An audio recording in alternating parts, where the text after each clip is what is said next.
So, in tonight's episode, we're going to talk about something that many of us do, and we probably don't realise that it's a behaviour that's been conditioned into us, either from childhood, from experiences we've had, it can be from relationships.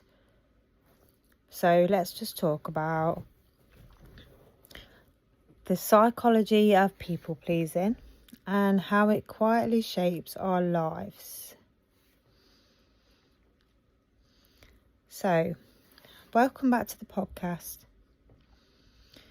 I'm really glad you're here. Today we're diving into a topic that hits home for so many of us, and that's people pleasing. That constant urge to make sure everyone's happy. That guilt that creeps in when we set boundaries. That feeling that we're only as good as what we can do for other people. If you've ever felt emotionally drained from taking care of everyone but yourself, or if you've ever caught yourself smiling through something that actually hurts, this episode is for you. Because people pleasing might seem like a harmless habit, but underneath it, there's often a lifetime of learned behaviour, emotional conditioning, and a fear of rejection. Over time, it can quietly reshape your entire sense of self. So today we're going to unpack all of it. Why we people please, how it shows up in our lives, what it costs us in the long run, and what healing from it actually looks like. Let's start from the beginning. Where people pleasing begins. People pleasing doesn't just appear out of nowhere. It's not something we do consciously. We don't decide to do it. It's a pattern. And like most patterns, it often begins in childhood. As kids, we depend on the adults around us for love, approval, and safety. And when that love feels conditional, maybe it's only given when we behave, or when we achieve, or when we stay quiet, we learn a silent rule. To be loved, I have to be good. Maybe your parents praised you for being the easy child. Maybe you grew up in a home where conflict felt dangerous. Or maybe you were the emotional caretaker, the one keeping the peace, making sure everyone was okay, even when you weren't. That's where people pleasing starts. It's not about being fake. It's just about survival. You learn to read the room, to sense tension before it happens, to shape-shift emotionally just to keep things stable. It's like developing an emotional radar, constantly scanning for signs of disappointment, anger, or disapproval.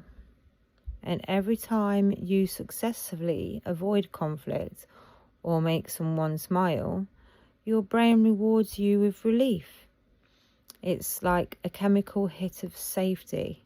So the pattern reinforces itself over and over again. Now this can show up in adulthood. So fast forward to adulthood, and that old pattern is still running the show. It might look like this. You apologise constantly, even when you haven't done anything wrong. You say yes to things that drain you because saying no feels selfish. You take responsibility for other people's moods. You avoid expressing anger or disappointment because it makes you feel guilty. You feel anxious when someone's upset. even if it has nothing to do with you. And deep down, there is this fear.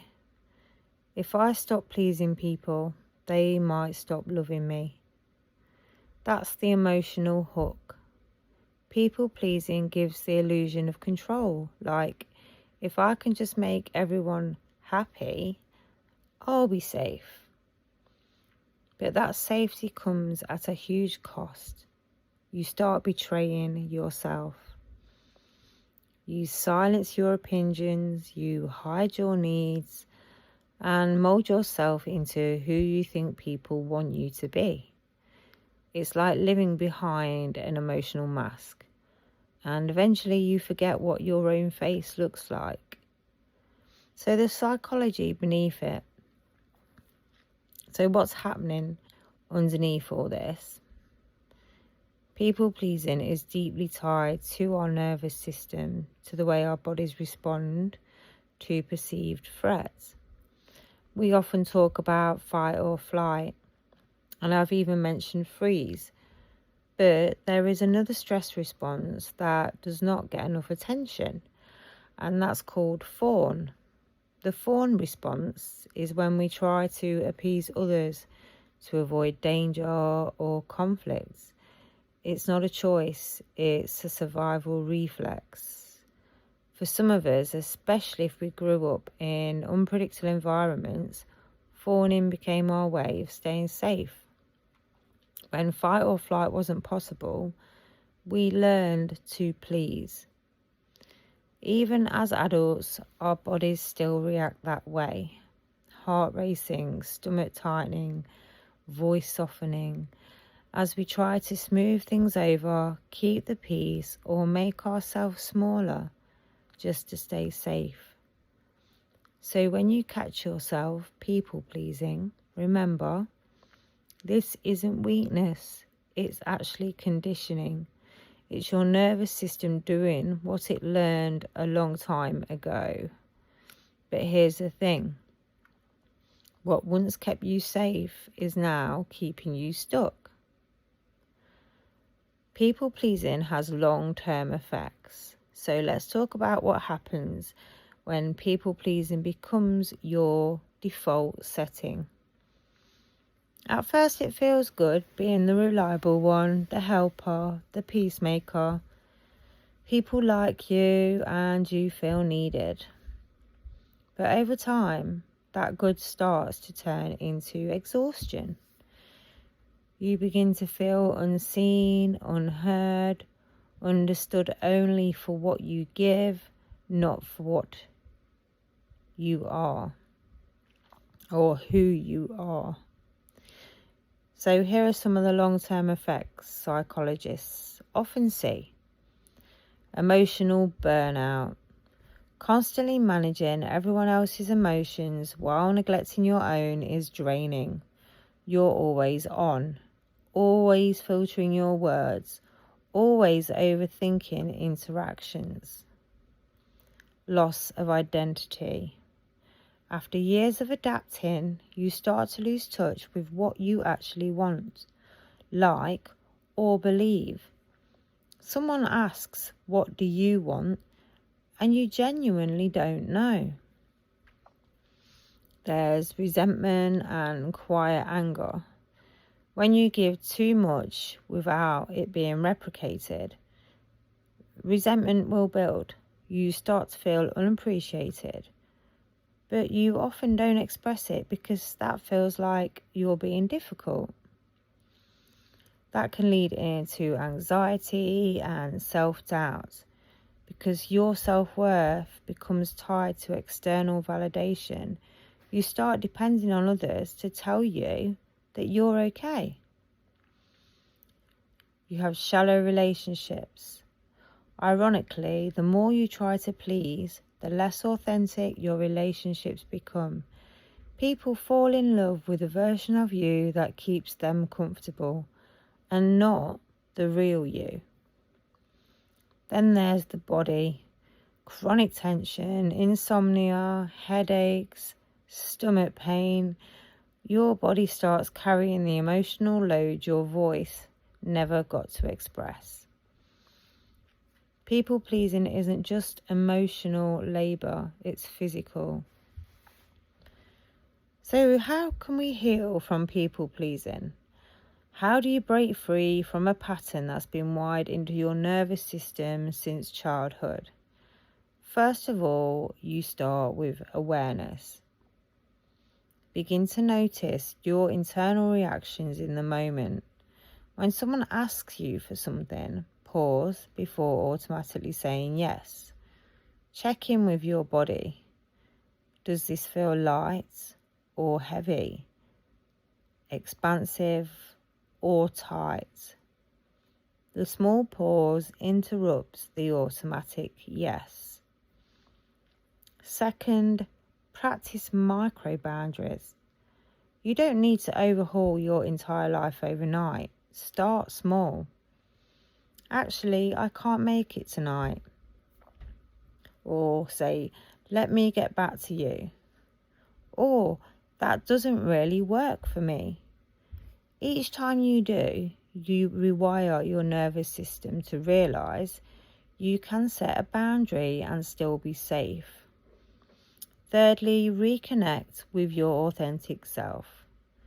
Spend time exploring what you like, what you want, and what you value outside of anyone else's opinion. Journal. Sit in silence. Ask yourself, if no one else needed anything from me, what would I want today? Embrace the discomfort. At first, saying no will feel wrong. You might feel guilty or anxious. That's not a sign you're doing something bad. It's a sign your nervous system is adjusting.